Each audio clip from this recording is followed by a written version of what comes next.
और अब बात डॉलर की कीमतों में कमी की। इंटरबैंक मार्केट में डॉलर 2 रुपए 5 पैसे कमी के बाद 208 रुपए 45 पैसे का हो गया है। इंटरबैंक मार्केट में डॉलर 2 रुपए 5 पैसे कमी के बाद 208 रुपए 45 पैसे का हो गया है।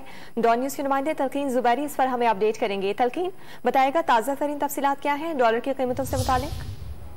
बिल्कुल जो है डॉलर की कीमत में आज बड़ी तेजी से कमी देखने में नजर आ रही है। इस वक्त तकरीबन अब तक जो है डॉलर 3 रुपए सस्ता हो गया है और 207 रुपए 50 पैसे के ऊपर इस वक्त इंटरबैंक मार्केट में डॉलर ट्रेड कर रहा है। जो करेंसी डीलर थे उनका यही कहना है कि जिस तरह चीन से जो है कल जो है वो कर्जों की रिशेड्यूलिंग हुई है, उसके अलावा IMF से भी तवक्को है कि जो है कर्जे रिशेड्यूल हो जाएंगे, 1 साल की तौसीह हमें मिल जाएगी। उसके बाद जो है करेंसी मार्केट में रुपया तेजी से नीचे आया है, जबकि आलमी मार्केट में खाम तेल की जो कीमतें कम हुई है तो उसका भी असर जो है हमने देखा कि डॉलर के मुकाबले में रुपए के ऊपर आया है और तवक्को ये की जा रही है कि आने वाले दिनों में जो है डॉलर की कीमत मजीद कम हो सकती है।